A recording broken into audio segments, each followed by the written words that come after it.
Hello दोस्तों, आसान हिंदी में आपका स्वागत है। कल हम लोग सर्वनाम पढ़े थे। आज हम लोग वाच्य पढ़ेंगे। हिंदी व्याकरण में वाच्य पढ़ेंगे। इससे बहुत क्वेश्चन आता है, कृतवाच्य क्या है, कर्मवाच्य क्या है, भाववाच्य क्या है। तो आज हम लोग वाच्य का अध्ययन करेंगे। वाच्य से यह पता चलता है कि वाक्य में कर्ता, कर्म और भाव में से किसकी प्रधानता है। वाच्य से क्या पता चलता है कि कर्ता, कर्म और भाव में से किसकी प्रधानता है। इसमें यह स्पष्ट होता है कि वाक्य में प्रयुक्त क्रिया में लिंग, वचन तथा पुरुष कर्ता, कर्म या भाव में से किसके अनुसार है। कर्ता, कर्म, भाव में से किसके अनुसार है, ये वाच्य है। क्या है? वाच्य से यह पता चलता है कि वाक्य में कर्ता, कर्म और भाव में से किसकी प्रधानता है। ठीक है। परिभाषा क्या है? जो बेसिक एक परिभाषा होती है किसी भी चीज की, क्या है? वाच्य क्रिया के उस रूपांतर को कहते हैं जिसमें कर्ता, कर्म और भाव के अनुसार क्रिया में परिवर्तन ज्ञात होता है। ठीक है। वाच्य क्रिया के उस रूपांतर को कहते हैं जिससे कर्ता, कर्म, भाव के अनुसार क्रिया के परिवर्तन ज्ञात होते हैं। जैसे उदाहरण देखा जाए, ऋचा किताब पढ़ती है। ऋचा क्या कर रही है? ऋचा किताब पढ़ रही है। तो ऋचा कर्ता हो गई। पुस्तक पढ़ी जाती है। क्या पढ़ी जाती है? पुस्तक पढ़ी जाती है। पुस्तक कर्म हो गया। राम से पढ़ा नहीं जाता है। राम से पढ़ा नहीं जाता है। तो भाव प्रकट होगा, पढ़ा नहीं जाता है। भाववाचक क्रिया में ज़्यादातर नहीं शब्द का प्रयोग होता है। इससे भाववाचक शब्द आसानी से पहचाना जा सकता है।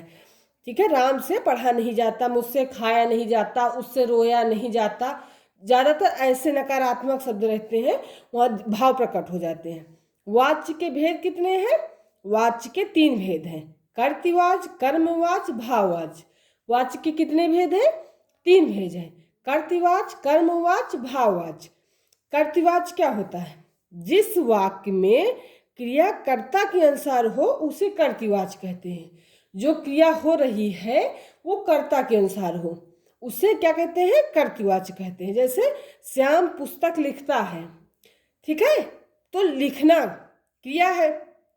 श्याम पुस्तक लिखता है। राधा पुस्तक पढ़ती है।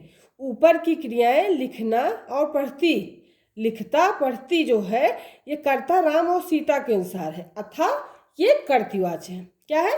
श्याम पुस्तक लिखता है, राधा पुस्तक लिखती है, गीता पुस्तक लिखती है, कुछ भी कहा जाए, श्याम पुस्तक लिखता है। लिखना जो क्रिया है वो जो कर्ता श्याम है या कर्ता राधा पुस्तक पढ़ती है, पढ़ना जो क्रिया है वो राधा के अनुसार हुआ है। इसमें प्रधानता राधा की है, श्याम का है, इसलिए ये कर्तृवाच्य है। ठीक है। जिस वाक्य में क्रिया कर्ता के अनुसार हो उसे कर्तृवाच्य कहते हैं। कर्ति, कर्ता, कर्ति, कर्ता, ऐसे भी। ठीक है। दूसरा क्या है? कर्मवाच्य।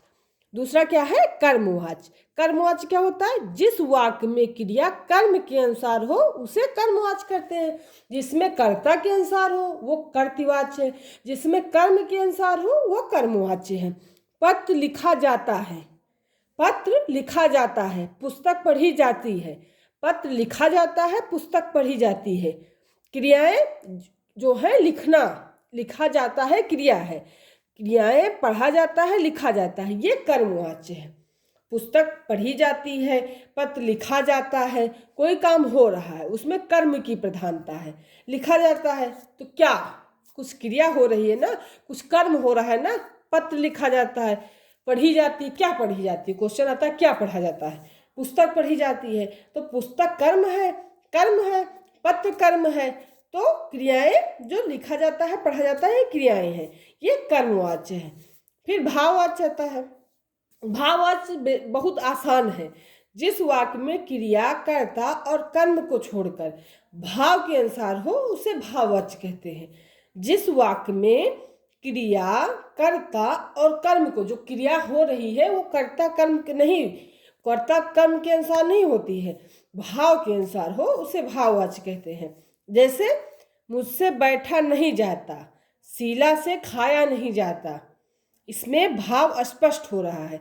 इसमें ना कर्ता की ना कर्म की प्रधानता है। इसमें कर्ता कर्म की प्रधानता नहीं है। इसमें निहित सभी क्रियाएं भाव के अनुसार है। क्या है? इसमें निहित सभी क्रियाएं भाव के अनुसार है, अतः ये भाववाच्य है। क्या है? भाववाच्य है। बेसिकली देखा जाएगा ये अधिकतर अकर्मक होती हैं। सामान्यतया क्रियाएं अकर्मक होती हैं भाववाच्य की, नहीं शब्द का प्रयोग होता। मुझसे खाया नहीं जाता, मुझसे दौड़ा नहीं जाता, उससे पढ़ा नहीं जाता, बेसिकली ये होता है। अब इसमें टिप्पणी क्या है? कर्तृवाच्य कर्मवाच्य भाववाच्य को आसान विधि से कैसे समझा जा सकता है? कर्तृवाच्य में सकर्मक और कर्मक दोनों क्रियाएं होती हैं। कर्तृवाच्य कर्ता की प्रधानता होती है, उसे कर्तृवाच्य कहते हैं। सकर्मक और अकर्मक दोनों क्रियाएं होती हैं। कर्मवाच्य में क्या होता है? कर्मवाच्य में क्रिया केवल सकर्मक होती है, केवल सकर्मक क्रिया होती है, वो कर्मवाच्य है। अगर हम लोग अच्छे से शब्द को पढ़ेंगे तो समझ में आ जाता है कि अकर्मक क्रिया क्या है। हम लोग आगे सकर्मक अकर्मक क्रिया भी पढ़ेंगे। तो जो क्रिया केवल सकर्मक होती है उसे कर्मवाच्य कहते हैं। जो सकर्मक अकर्मक दोनों है उसे कर्तृवाच्य कहते हैं। भाववाच्य में क्रियाएं प्रायः अकर्मक होती हैं। जैसे प्रायः कर्मवाच्य में सकर्मक केवल सकर्मक होती हैं, उसमें क्लियर है। ये हरदेव बाहरी की पुस्तक में है कि कर्मवाच्य में क्रिया केवल सकर्मक होती है, लेकिन भाववाच्य में क्रियाएं प्रायः कर्मक होती। मुझसे दौड़ा नहीं जाता, मुझसे खाया नहीं जाता, उससे रोया नहीं जाता, प्रायः अकर्मक होती हैं। जिससे पक्षी उड़ा नहीं जाता, वो सोता नहीं है, ये सब अकर्मक क्रियाएं हैं, प्रायः होती हैं। लेकिन बेसिकली कहीं कहीं ऐसा हो सकता है कि सकर्मक क्रिया भी भाववाच्य रहे। ठीक है? वाच्य 3 प्रकार के होते हैं, कर्तृवाच्य, कर्मवाच्य, भाववाच्य। ठीक है? ठीक है, हम लोग इस चैनल, धन्यवाद। इस चैनल को लाइक सब्सक्राइब करें, खूब फैलाएं, खूब बढ़ाएं। धन्यवाद।